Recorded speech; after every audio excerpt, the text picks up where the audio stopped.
We're at 10:02, so we will kick things off there. And good morning, everyone, and welcome to this month's Threat Briefing series. In these sessions, which we normally hold the last Thursday of each month, the Adarma Threat Intelligence team uncover the latest emerging threats, tactics, trends, and techniques employed by adversaries seeking to exploit vulnerabilities in our digital ecosystems.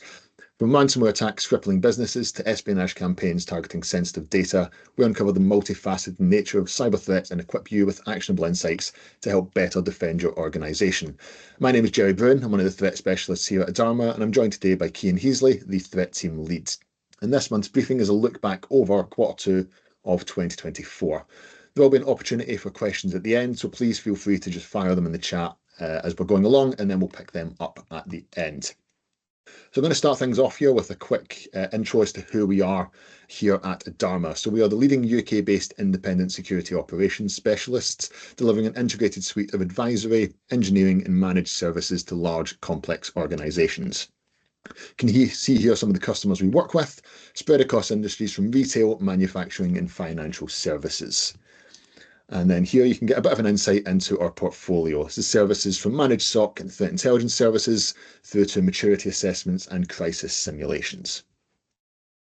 And with that then, we're going to jump into the actual briefing itself. So I'm going to kick things off today by going through some of the emerging threats that we've observed and then into some ransomware statistics. I'll then pass it over to Cian, who will cover some of the notable major APT activity over the past quarter. And then we'll both have a bit of a deep dive into a few of the key industries we cover here at Adarma, namely retail, finance, healthcare and aviation. And then we'll finish up by having a quick look at the newly proposed cybersecurity regulations and what those might mean for us in the future. So starting off then with the emerging threats. So these are techniques which are either new or have been having a major resurgence so far through 2024. So the first one we have is QR code phishing or quishing. And it's exactly what the name suggests. It's phishing, however, the end goal of the phish is to convince the victim to scan a QR code. This would then lead the victim to a site to steal passwords, deliver malware, or whatever other kind of end goal that they might have. So why are we seeing threat actors pivoting towards this kind of phishing? The first is that QR codes in general have become much more common in people's daily lives. Restaurants are more commonly having them on tables or on menus, flyers and posters having QR codes, and we've really just acclimatized ourselves to using QR codes much, much more. Secondly, we'll find it will regularly move the attack off of the corporate environment and onto a victim's personal device. This is less likely to have the same safeguards that you would have in place on a corporate environment. And finally, it's simply harder for defenders to detect. During the mail flow, the QR codes will appear as images and are unreadable until rendered. And once it's rendered, it's then visible and scannable by potential victims. And since QR codes obfuscate the URL, so one less warning sign for your users to pick up that something about this isn't quite right. There are protections exist for this, and earlier in the year, Microsoft released a really good blog on hunting around QR codes in particular. But it is still important that user education includes quishing as a subject, and potentially you consider the option of banning users from using QR codes within corporate emails. Next up, we have SIM swapping. So this is the act of maliciously transferring a user's phone number to a new SIM. This is typically done to bypass SMS one-time passwords in MFA systems, and is heavily used in the crypto theft world. Multiple millions of dollars have been stolen from crypto wallets due to SIM swaps. Typically, these attacks will involve an insider within a mobile phone provider or theft of IT from brick and mortar mobile stores. This will then allow the attacks to be carried out. And the real key takeaway with this is that SMS one-time passwords have this major weakness. So use of MFA apps or tokens should be preferred over SMS and also email-based one-time passwords, as they have the similar sort of issues. Next up, AI and deepfake technology, the big buzzwords of the year. And we have two really interesting scenarios already so far. The image on screen is from a recent incident at a security awareness training supplier called KnowBe4, who accidentally hired a North Korean hacker, who upon receiving their work laptop immediately attempted to deploy malware onto the system. So the image that you've got on screen here shows how AI technology was used to modify the left stock image into the picture on the right, which was actually used by the candidate during their application. We also have the recent news that a British engineering firm, Arup, was victim to a deepfake attack which cost them $25 million. A Hong Kong-based finance worker was in a video call with who they believed to be the chief financial officer and other staff members, and they then prompted a transfer of these funds. All the attendees of the call were deepfake recreations. And then last up, we have malvertising. So this is injecting malicious code or links into otherwise legitimate online ads. And some of the examples we've seen in the past few months have been particularly interesting because they involve significant levels of user interaction. At times, straight up asking the user to copy, paste, and then run PowerShell commands on their computer. The Darkgate malware was spread through this method. A compromised website would display an error requiring a PowerShell command to resolve. Similarly, we've seen info stealers being spread through malicious YouTube videos claiming to be fixes for common Windows update problems.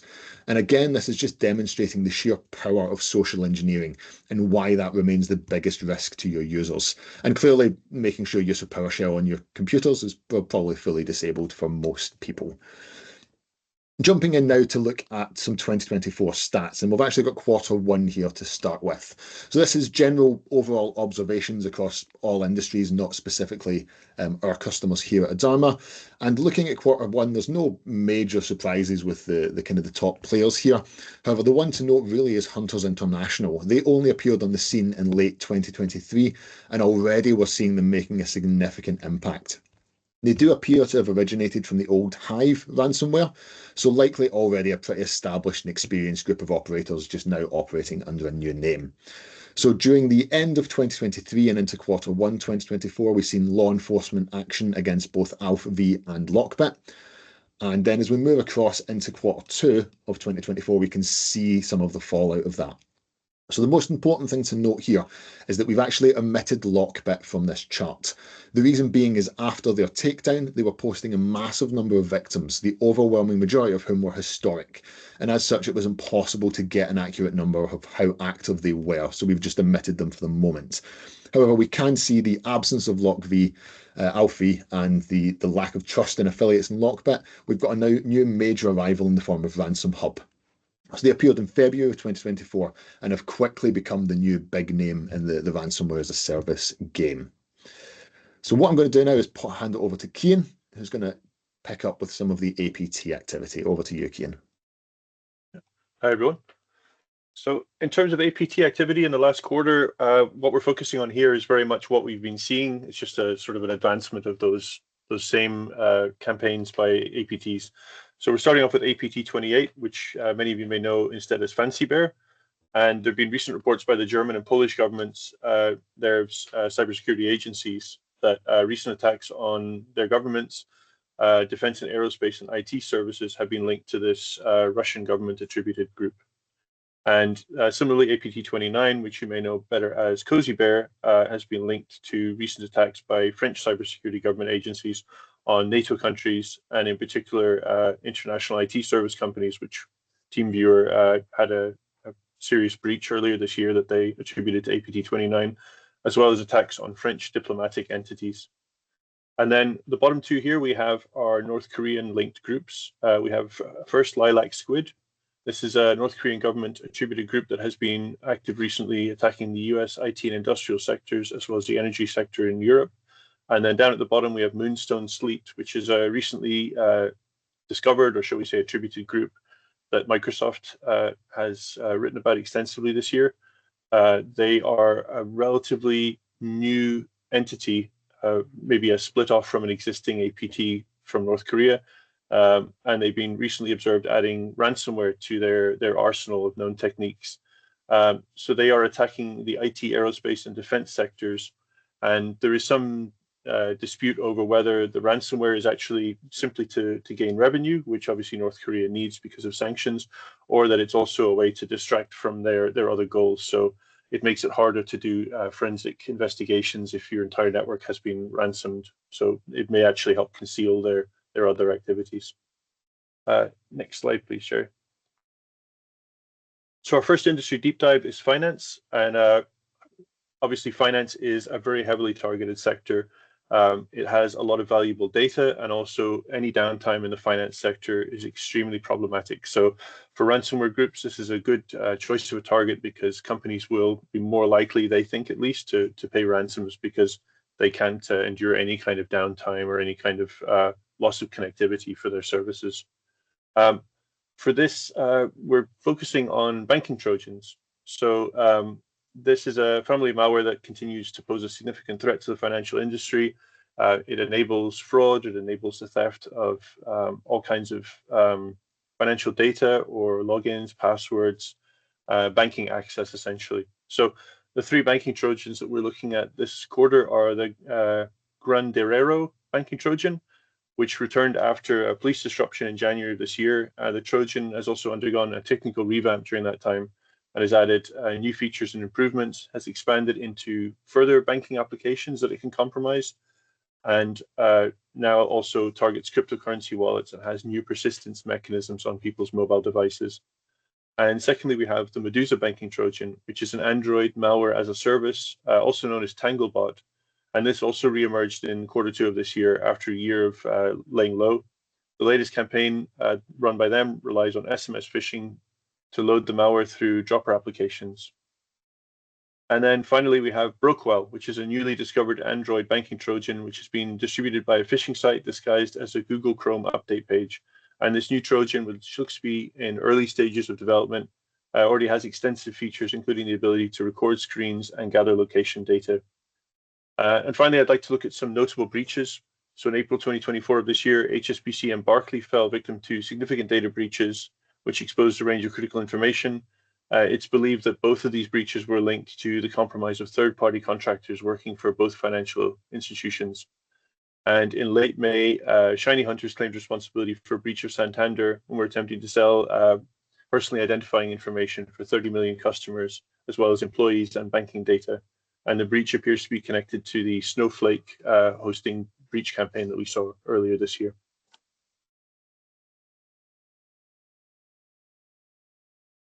Oh, thanks. I was going to say next page, please.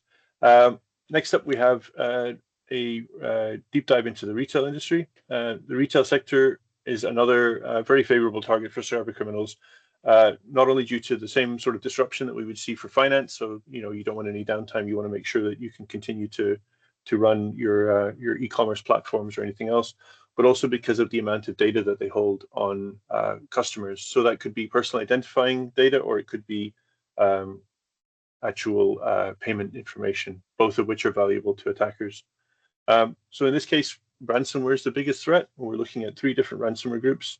We've got Hunters International, which Gerry's already alluded to, is believed to be a successor group to Hive ransomware due to code overlaps and a crossover of tactics and techniques used by both groups. Hunters International has recently been observed distributing malware disguised as popular free IT tools, and this is presumably to compromise IT workers. So you're looking at the kind of tools that are used for diagnosing network problems, for instance. Lockbit, which, as we've already mentioned, we've actually stopped including in our statistics because of the amount of recycled breach data that they've been posting. I think that there's still a formidable group on some level, and there are still probably loyal affiliates, but in general, I think we're going to see a decline in this group over coming quarters. And finally, we have Black Basta, recently started sending mass emails, what we would have called email bombs back in the day, to intended victims. So you send a whole ton of emails to somebody that I guess manages to get through spam filters, and then they would contact that same person and say, hey, this is your IT department. We've noticed you have a ton of emails in your inbox. We would like to help you with that. These are dangerous emails. We'll help you to get those off. And then they will persuade the person to install some sort of remote access solution or malware in the guise of it being some sort of antivirus or solution to their email inbox problems. And then obviously from there, they'll compromise the target. So I think that's quite an interesting thing to suddenly start doing again, because that really harkens back to 30 years ago on the internet. In terms of notable breaches, we have ShoeZone. In June, they notified authorities that they detected suspicious activity, and then a day later, Intel Broker, an intelligence broker on dark web forums, posted claims of an attack highlighting that the data compromised related to 200,000 individuals and included names, addresses, phone numbers, and the last four digits of their credit cards. Also in June in the US, Circle K Atlanta, which is a chain of essentially petrol station or gas station stores, and it's actually the largest franchise of Circle K in the United States, was hit by Hunters International. 55.6 gigabytes of data was stolen, and this data included sensitive employee information. And thirdly, we're going to look at healthcare. Healthcare sector, another attractive target for cyber criminals. Costiness of major disruption, but also, once again, the extreme sensitivity of data that they're holding. So medical information, information about employees, all of these are extremely sensitive data that they would not want to have released or to have ransomed. The three main groups responsible for the most attacks in the healthcare industry are Lockbit, who I've already spoken about, Inc. ransomware, which seem entirely opportunistic in the industries that they attack, but seem to be sort of favoring healthcare, if you could put it that way. And education is the other industry that they seem to be wanting to target. In May this year, the group claimed responsibility for an attack on the Scottish Dumfries and Galloway NHS Health Board, and subsequently leaked sensitive medical and employee data. And as Adarma is partly based in Scotland, that was a situation that we were paying close attention to up here. And then, yes, in terms of notable breaches, we have Black Basta claiming responsibility for attack on SynLab Italia, a major provider of medical diagnosis services in Italy. And then in June, once again, a situation that was close to our hearts, because we also have offices down in London and a lot of employees. Killen Ransomware was responsible for an attack on Synovus, a company that provides pathology services to several UK healthcare organisations. And this attack caused severe disruptions to London hospitals run by King's College Hospital Foundation Trust and St Thomas's Foundation Trust, and essentially caused a lot of problems with blood transfusion services specifically. I'll pass you back over to Gerry. Thank you very much. So I'm going to take us through some of the aviation sector and looking at some of the groups that we've observed targeting aviation targets. And we again see a lot of the big names here: Lockbit, Black Basta, Play. We've also got some newer and smaller groups like Ransom House, and there isn't really much to say here that hasn't been said before. These groups will continue to target indiscriminate and opportunistic, regardless of the industry.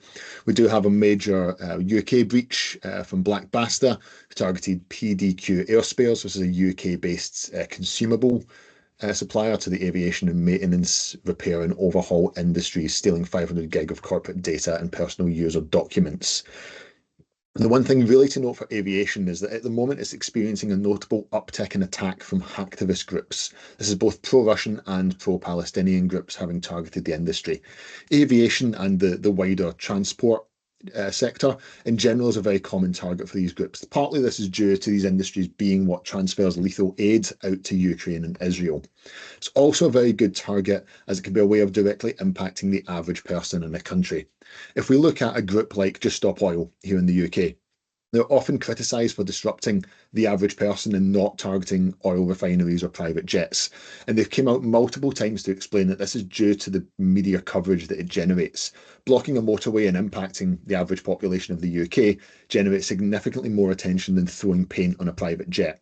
And this same logic is used by these hacktivist groups. Disrupting people's holidays or commutes by taking down flight or train websites is much more likely to get media attention than targeting a local council website, something that they've also done multiple times. Now, these groups are still restricted to DDoS attacks, with no impact to underlying integrity or confidentiality of information. However, if your website is a major factor in your business, they can still be very impactful to your day-to-day operations. And important to note as well that a lot of these groups are very geopolitically responsive, particularly when we look at the pro-Russian groups.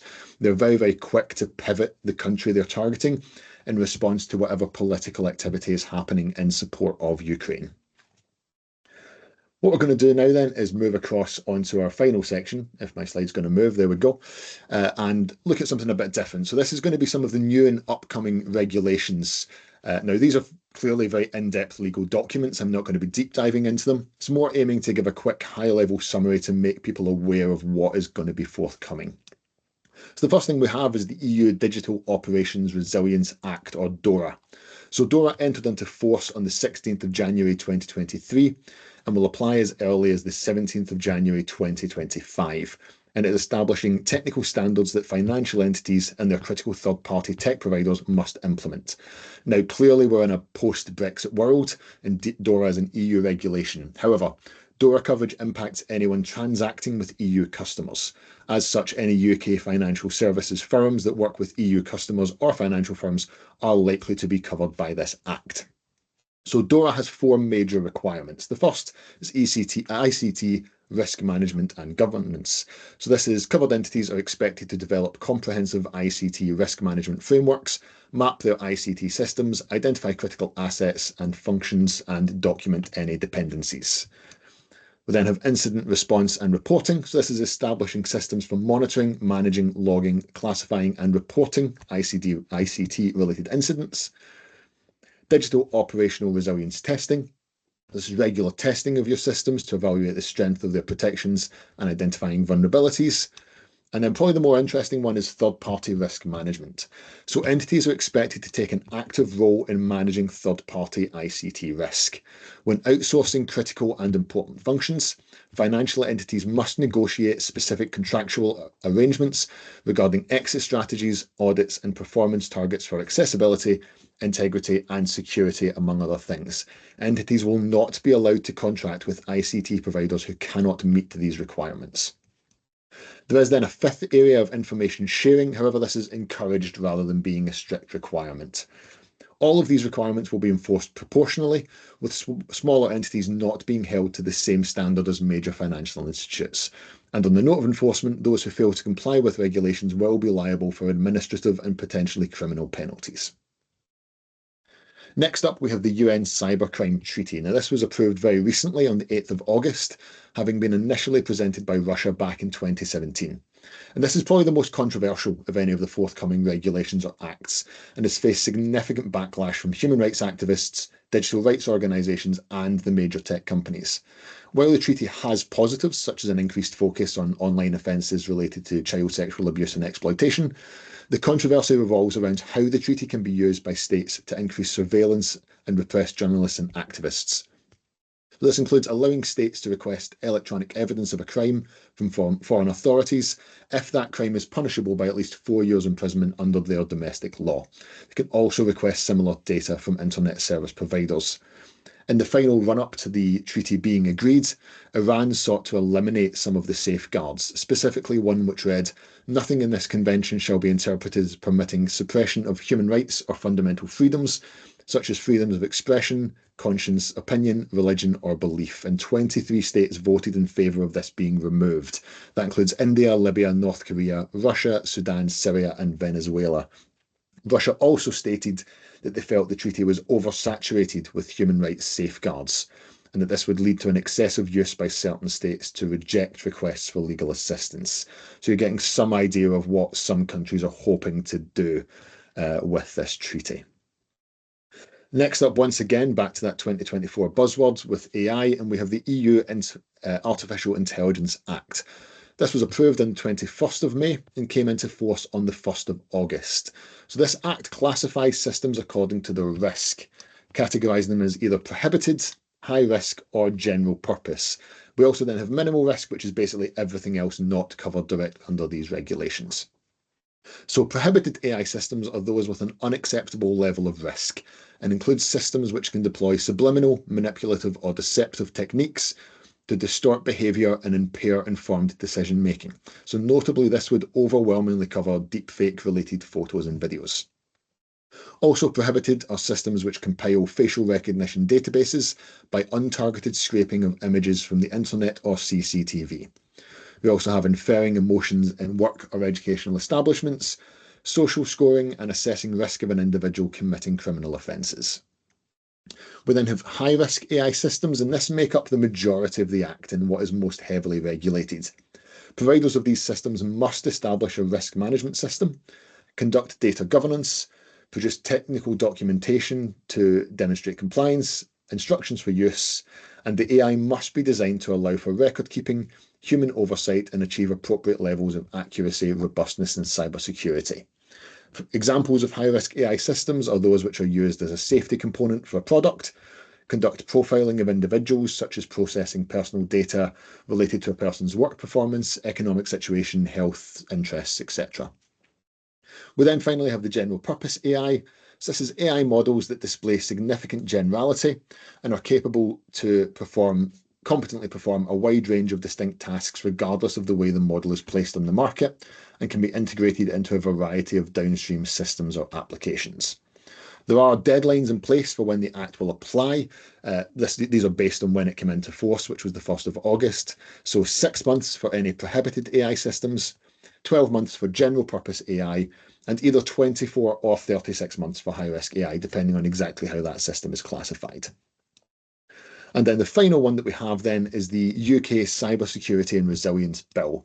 This was recently presented by the new Labour government and discussed during the King's speech. However, specific details are fairly light at the moment, simply detailing the 3 specific areas of regulatory framework that will be updated.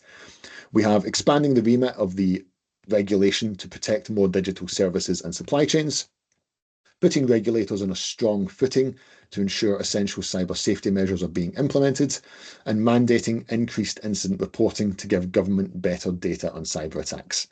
Until Parliament returns from their summer recess next week, there's unlikely to be any hard data on what this means in practice, including any potential enforcement or punishments for failing to meet the requirements. I would expect to see quite a few similarities to DORA, so there's quite a few crossover points even just in those main headlines. And that then brings us to the end of today's brief and to the QA section. Feel free to pop questions into chat. While we're waiting on some coming through, one to kind of throw out as a discussion point, Cian, is what do you think the solution is to ransomware? That tends to be the big topic and what's coming out. So what do you see as the future? How do we tackle it? I've got my own opinions. I'm kind of curious what you think. So honestly, and not a popular opinion probably with a lot of people, but there needs to be some sort of regulation of cryptocurrency to stop ransomware.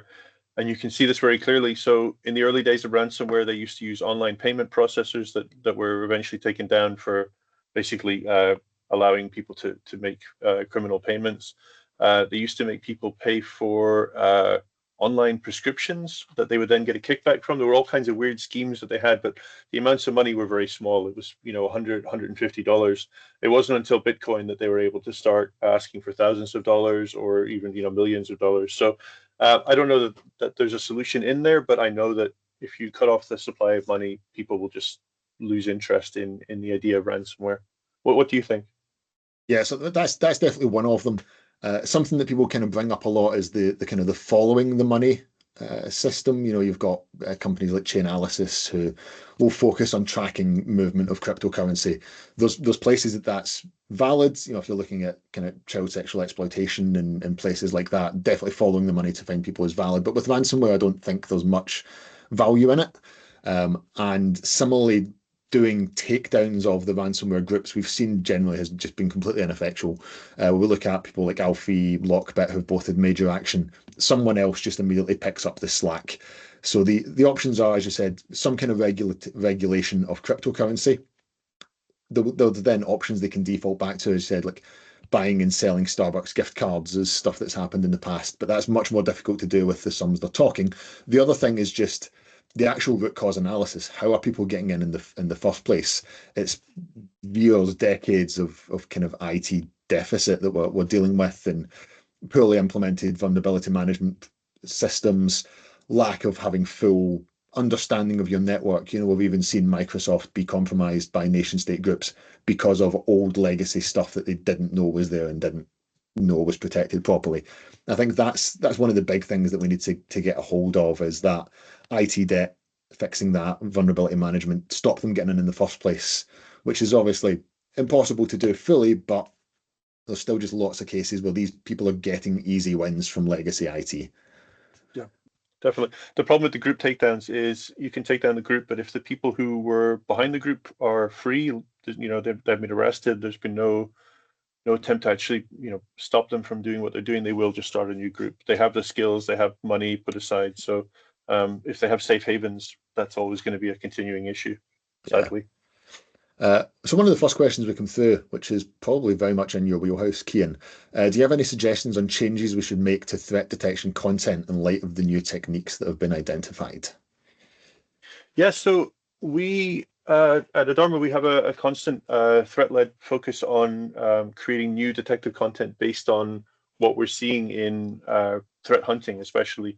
So we basically trial out a lot of our content in terms of threat hunting, and then we're able to get feedback on false positives or how effective those threat hunts were, and then we're able to feed that into creating new detective content, and we do that on a rolling cycle. So I think the main thing here is a lot of the ransomware techniques that you'll see are not that they don't change, but they're always trying to achieve similar goals. The specific vulnerabilities that they target might change, but moving laterally, making sure that they can elevate their privileges, all of that is going to be relatively similar. So if you do a fair amount of research over what techniques have been used in the last year by the larger groups, look at technical reports. If you have any incidents of yourselves, hopefully you don't, but you can look at that data as well.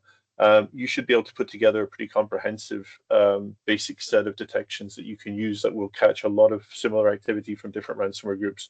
The tools might change, but in general, their goals and the way that they'll move around the network will be very similar. So, awesome. The next one we had in, which I can probably cover off, the Arup incident seems to be the most public of deepfake AI-generated frauds. Are we seeing an increase in these type of AI deepfakes with our clients, and what changes should organizations put in place to improve this? First off, are we seeing AI deepfake fraud attempts? I don't think so. Correct me if I'm wrong, Cian, but there's nothing that I'm aware of that has targeted any of our customers particularly. In terms of what we can do, conveniently, I done one of these webinars 3 months ago, I want to say, talking about authentication in general, and covering a lot about kind of AI and how it interacts with various levels of it. There's no good answer, essentially. You can have really solid MFA systems based on kind of end-to-end encryption and things like that, but there's always at some point where if your MFA device breaks, you need to verify who someone is. And we're at a point that unless someone physically appears in your office, it's really difficult to confidently verify that person is who they say they are. We can't trust voice, we can't trust video, we definitely can't trust an email or a text message. So someone physically turning up in the office is the only way.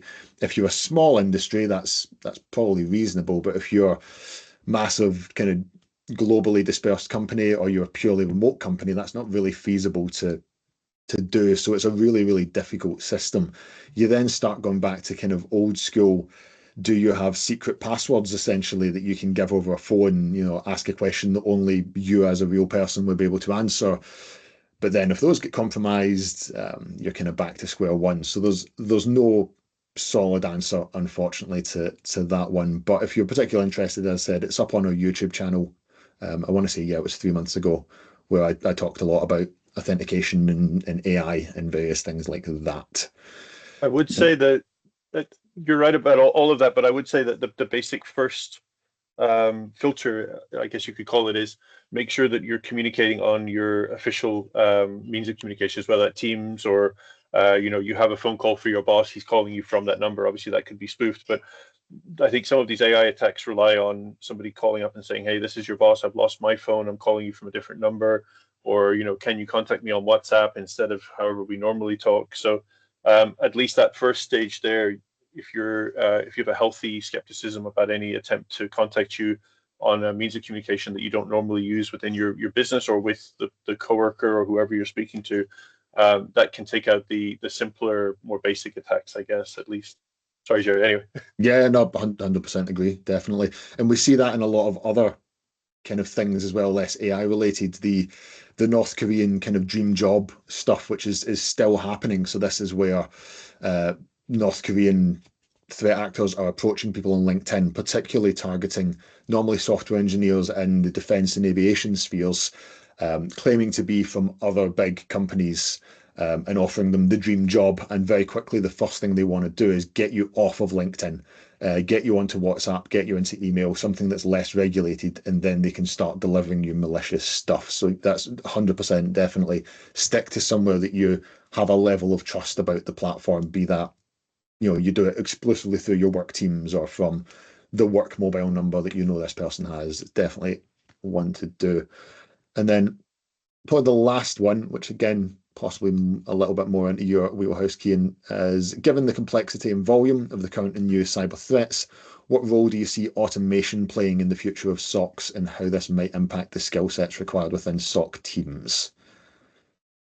Yeah, so I think automation has a great place to play in basically helping enrich the tickets or the information that SOC analysts are receiving. I'm a firm believer that we need human beings, though, at the end to make really important decisions. Now, if you're looking at blocking a malicious IP address that's been scanning your network and it's one IP address, you could probably automate that away. That's fair enough. But if you're looking at whether to quarantine a really important system, for instance, that has maybe malware on it, and it could take down your payroll system or something similar, I think firmly believe actually that you want a human being making those decisions. So automation and AI definitely have a place, and they can help enhance workflows. They can help speed up investigations. They can help make low-level decisions, and I think they're perfectly placed to do that, whether that's SOAR or AI or some sort of similar system. But I still think that you want to have a knowledgeable human being who understands your environment, understands your network, understands your business priorities, making the big decisions. Yeah, definitely. And that is all the questions we've had through, and that takes us kind of quite nicely to a good time to finish off. So thank you very much, everyone, for coming. If you are interested in chatting to us more, our email is on there, hello@adarma.com. We've got a couple of things that we can kind of offer through that. We can provide you a complimentary Gartner market guide if you need that. Also pleased to offer attendees a free 30-minute consultation with one of our CTI principal consultants. So if you're interested in any of this or want to chat to us about anything else, please do reach out. Otherwise, thank you very much for attending. Have a great rest of your day and the weekend when it eventually rolls around. Thank you very much.